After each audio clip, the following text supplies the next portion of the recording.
Hello दोस्तों, welcome to my YouTube channel agriculture classes. तो आज आप लोगों के लिए लेके आ गए हैं बीएससी एग्रीकल्चर थर्ड सेमेस्टर का प्रीवियस ईयर क्वेश्चन पेपर। अभी तक आप लोग को हमारे चैनल पे एग्रीकल्चर क्लासेस पे सब कुछ फर्स्ट सेमेस्टर से हो या थर्ड सेमेस्टर हो या फिफ्थ सेमेस्टर हो, सब कुछ का पेपर अपलोड किया जा रहा है 2025 का और 24 का पुराने प्ले लिस्ट में आप लोग को मिल जाएगा। डिस्क्रिप्शन में लिंक भी मिल जाता है, वहां से आप लोग इसको डाउनलोड भी कर सकते हैं। तो हम लोग बात करते हैं सीधे अपने मेन टॉपिक की तरफ चलते हैं, जिसकी थर्ड सेमेस्टर का पेपर है। ये फिफ्थ पेपर है आप लोग का, एग्रीकल्चर फाइनेंस एंड कोऑपरेशन। ये आप लोग का 2 घंटे का पेपर होता है, 50 नंबर का आप लोग का ये पेपर होता है। 3 सेक्शन में इसको बांटा गया, सेक्शन ए, सेक्शन बी और सेक्शन सी। तो हम लोग सीधे बात करते हैं अपने क्वेश्चन की तरफ। तो पहले क्वेश्चन के हम लोग चलते हैं, जो very short answer type question देखने को मिलते हैं, जिसमें आप लोगों को 5 क्वेश्चन दिया रहता है और पांचों कंपलसरी करना होता है। प्रत्येक क्वेश्चन 2-2 नंबर का होता है। ठीक है, तो हम लोग सबसे पहले बात करते हैं कि क्रेडिट क्या होता है। क्रेडिट आप लोग देखे होंगे कि किसी भी जगह पे आप लोग मार्केटिंग करते हैं या फिर कोई फ्रेंड सर्कल हो। ठीक है, तो एग्रीकल्चर फाइनेंस में क्रेडिट का क्या मतलब होता है, यहाँ पे ये जानना है। तो जिससे आप कहीं किसी बैंक से लोन वोन लेते हैं, तो अगर उसको आप समय से उसकी भरपाई कर देते हैं, तो आप लोग का क्या होता है कि एक क्रेडिट बन जाता है, एक अच्छा क्रेडिट देखने को मिलता है कि नहीं, ये जो सामने वाला मेरा पेमेंट लिया था ये समय से दे दिया था और इसको हम दोबारा भी दे सकें। तो वो क्रेडिट होता है। जितना आप लोग उसको समय से देते जाएंगे उतना ही अच्छा मिलता चला जाएगा। अगर थोड़ा भी दिक्कत करते हैं, नहीं समय से कर पाते हैं, तो क्रेडिट डाउन होते चला जाता है। सीधा मतलब होता है क्रेडिट का। ठीक है, उसके बाद हम लोग बात करते हैं आपातकालीन लोन यानी कि शॉर्ट टर्म लोन क्या होते हैं। जैसे शॉर्ट टर्म लोन की हम लोग बात करते हैं, ये कम कम दिनों के लिए होता है। ठीक है, जिसमें हम लोगों को ब्याज के साथ इसको चुका दिया जाता है। मतलब हम कह सकते हैं कि ये आप लोगों का एक कम अवधि का ये मतलब आप लोग का क्या नाम है कि शॉर्ट टर्म लोन होता है, जिसे हम लोग कह सकते हैं कि 10 से 12 महीने के अंतर्गत में अंतर में हम लोगों को अंदर में हम लोगों को ये मतलब पेमेंट आप लोग को दे देना होता है। ये हम लोग को सीधा फंडा होता है कि ये कम दिनों का, जैसे 6 महीने का भी होता है, 3 महीने का भी होता है, 9 महीने का भी होता है, 12 महीने, लगभग 3 से कह सकते हैं कि 12 तक जाता है शॉर्ट टर्म लोन में। ठीक है, ये सी वाला क्वेश्चन देखते हैं, यानी कि प्राइमरी एग्रीकल्चर एंड कोऑपरेशन क्या होते हैं। ठीक है, कोऑपरेटिव क्रेडिट सिक्योरिटी सोसाइटी और प्राथमिक कृषि सहकारी साख समिति। ठीक है, इसकी हम लोग बात करते हैं तो इसका क्या मतलब होता है। तो हम लोग सीधे कह सकते हैं ना कि जो प्राथमिक कृषि सहकारी ऋण समिति जिसे हम लोग कह सकते हैं हिंदी में। ठीक है, ये क्या कहता है, एक प्रकार का हम लोग कह सकते हैं कोऑपरेटिव ऋण संस्था है, जो किसानों को कृषि के उद्देश्य के लिए, मतलब उनको कृषि करने के लिए मतलब क्रॉप उगाने के लिए, चाहे पशुपालन के लिए, मतलब एक तरह से हम लोग को एग्रीकल्चर फील्ड में इन्वेस्ट करने के लिए उनको क्या करती है, लोन प्रोवाइड करती है। ठीक है, लोन प्रोवाइड करती है, जिसे हम लोग क्या कह सकते हैं, primary agriculture cooperative credit society. ठीक है, उसके बाद हम लोग बात करते हैं एग्रीकल्चर। आप लोग थर्ड सेमेस्टर में आ गए हैं और एग्रीकल्चर का डिफिनेशन आप सभी लोग को पता है, तो इसको हम नहीं बताएंगे। ठीक है, और इसको आप लोग अच्छे से लिख के आइएगा। हम तो कहेंगे कि आपको जितना एग्रीकल्चर के बारे में आता हो, इसके डिफिनेशन, इस डिफिनेशन के बारे में लिखिए, इसकी स्थापना कब से शुरू हुई थी, किस भाषा से लिया गया है, लैटिन है कि ग्रीक है, सब कुछ लिख के आइए। इसमें क्या क्या देखने को मिलता है, इसमें कौन सा मतलब सब कुछ आप एग्रीकल्चर में लिख के आइए। उसके बाद आता है क्रॉप लोन क्या होता है। ई क्वेश्चन आप लोगों का है। क्रॉप लोन की हम लोग बात करें, किसानों को खेती की लागत, जैसे बीज हो गया, उर्वरक हो गया या फिर श्रम हो गया, ठीक है, इनको पूरा करने के लिए दिया जाने वाला लोन, जिसे हम लोग कह सकते हैं क्रॉप लोन होता है।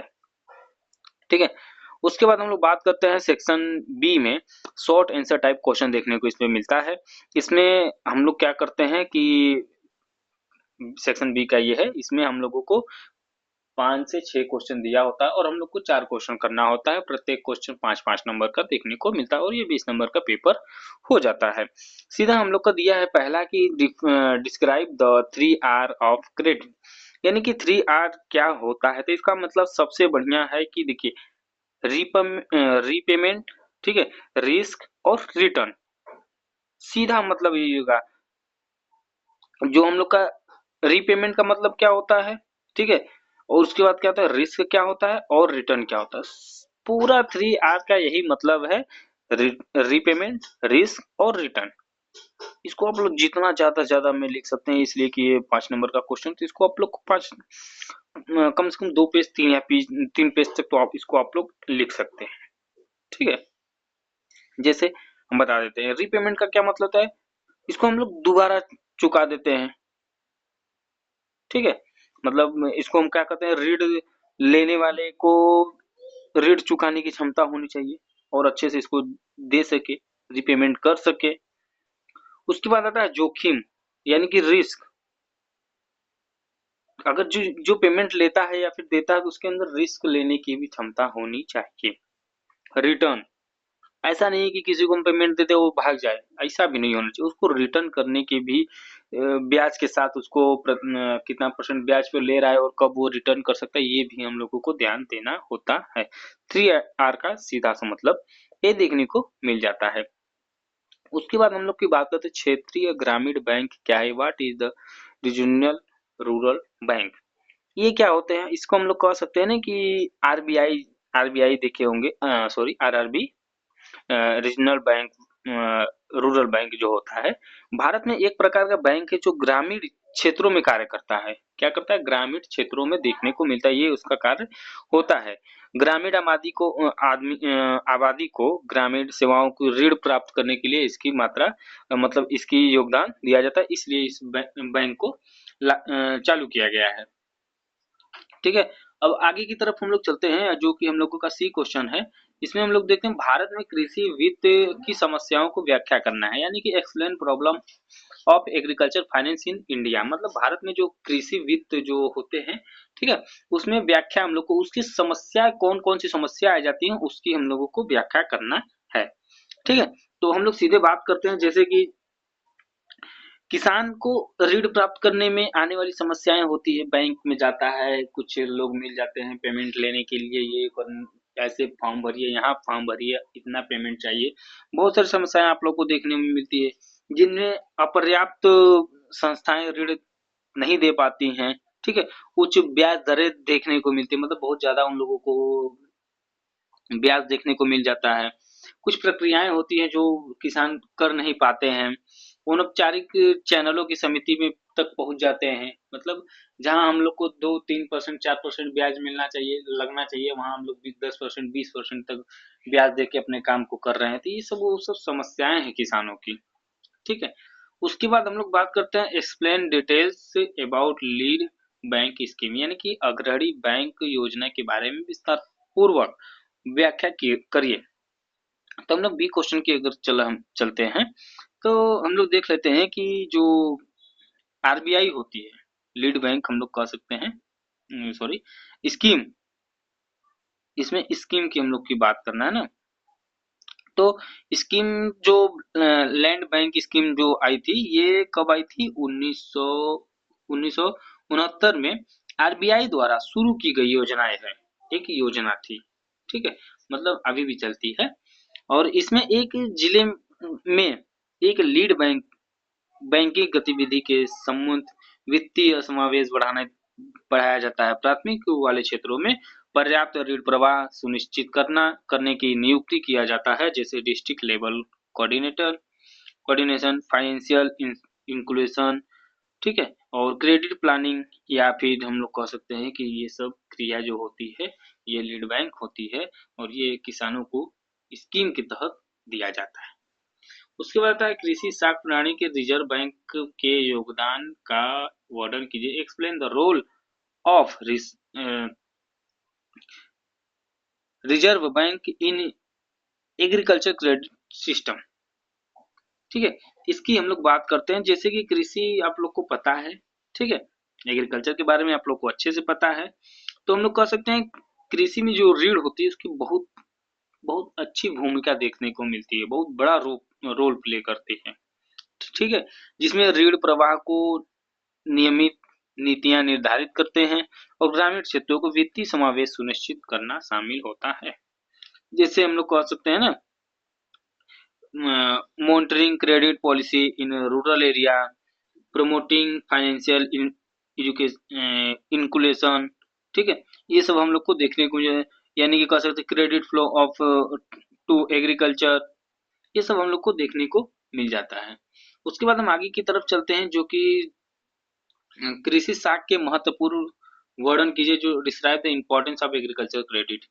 ठीक है, एग्रीकल्चर क्रेडिट का क्या मतलब होता है, सीधे हम लोग जानते हैं कि जो कृषि किसान के जो बीज लेते हैं, चाहे उर्वरक लेते हैं या फिर लेबर होते हैं, ठीक है, इन्वेस्ट जो होते हैं, लेबर का इन्वेस्ट जैसे लागत जो लगता है, उसको पूरी करने के लिए आधुनिक खेती तकनीकों को निवेश करने के लिए महत्वपूर्ण है, जिसमें उत्पादकता और आय में सुधार होता है।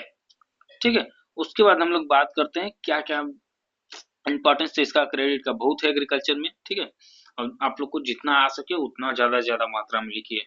एक बार इसको आप लोग देखिए और इसको आप लोग पढ़िए, और देखिए बहुत ही आसान सब्जेक्ट है और बहुत ही मजेदार सब्जेक्ट भी है एग्रीकल्चर फाइनेंस।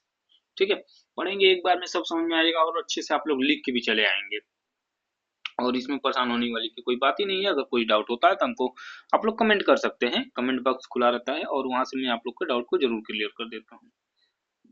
सेक्शन बी की हम लोग बात करते हैं।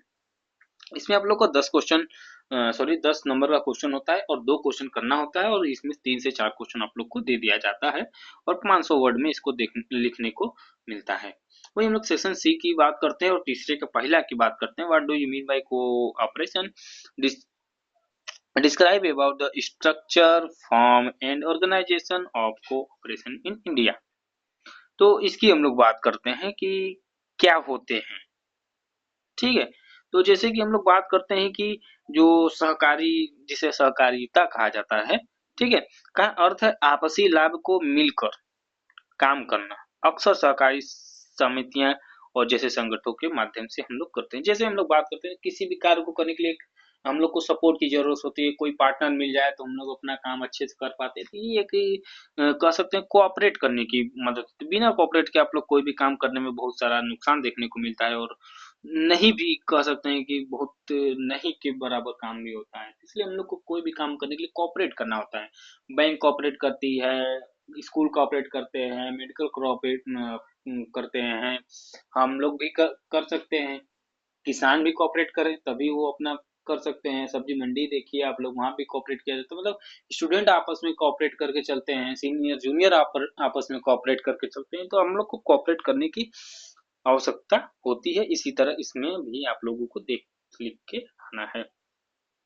भारत में कृषि वित्त के प्रमुख सूत्रों का वर्णन कीजिए, describe the main source of agriculture finance in India. तो हम लोग बात करते हैं जो मेन सोर्स होते हैं, जो कह सकते हैं कि इंडिया में सोर्स एग्रीकल्चर फाइनेंस के लिए, तो हम लोग कह सकते हैं भारत में मुख्य रूप से सहकारी बैंक, यानी कि हम लोग जिसे कहते हैं कोऑपरेटिव बैंक, ठीक है, उसके बाद आता है commercial bank, regional bank of bank, rural bank, ठीक है, और नॉन एजुकेशनल सोर्सेस भी होते हैं जो कि कम ब्याज, ज्यादा ब्याज या फिर कम ब्याज, वो अपने हिसाब से एरिया के ऊपर डिपेंड करके दे देते हैं पेमेंट। जैसे महाजन होते हैं और कुछ व्यापारी भी होते हैं जो कि कहते हैं ना कि किस्त पे पैसा दे देते हैं, सूद पे पैसा देते हैं, गाँव में देखेंगे आप लोग करते होंगे। ठीक उसी तरह ये भी होता है। देखिए बहुत अच्छा क्वेश्चन आप लोगों को देखने को मिलेगा, सी में निम्नलिखित की विवेचना कीजिए, एक्सप्लेन द फॉलोइंग, यानी कि नाबार्ड और लैंड डेवलपमेंट बैंक के बारे में आप लोग को लिखना है। अब देखिए नाबार्ड के बारे में एग्रीकल्चर का कौन स्टूडेंट होगा जिसको नहीं पता होना चाहिए? ऐसा कोई है जिसको एक नाबार्ड के बारे में ना पता हो? अगर जिसको नहीं पता हो तो वो समझ लीजिए कि एग्रीकल्चर करना उसका बेकार होता है। National bank of agriculture and rural development, इसका फुल फॉर्म आप लोग जरूर लिखिएगा। अगर ये आ जाए तो आप लोग को नाबार्ड के बारे में पहले तो उसका डिफिनेशन जरूर लिखना पड़ता है। ठीक है, उसके बाद हम लोग बात करते हैं इसकी शुरुआत कब हुई थी। इसकी शुरुआत हम लोग कह सकते हैं कि 12 जुलाई 1982 में की गई थी। इसका मुख्य उद्देश्य क्या होता है? ग्रामीण विकास को बढ़ावा देने के लिए। इसका मुख्यालय कहाँ आप लोग को देखने को मिलता है? मुंबई में देखने को मिलता है।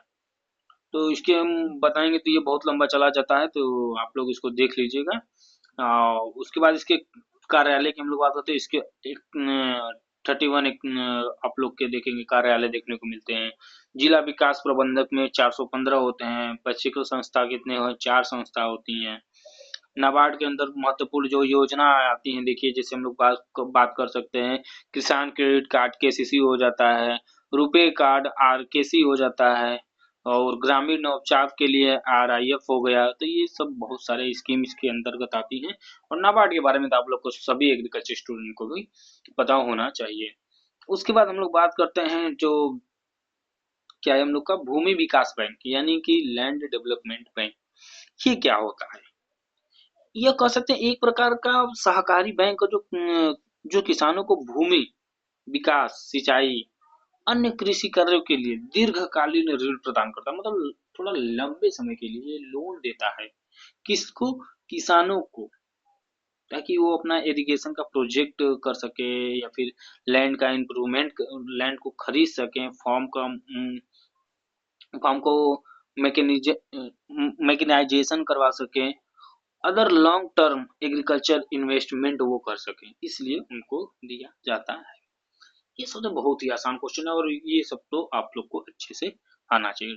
बी की क्वेश्चन बात में डिस्क्राइब द फॉलोइंग, मतलब इसको आप लोग को लिखना है। तो हम लोग बात करते हैं आगे की, कोऑपरेटिव मार्केटिंग।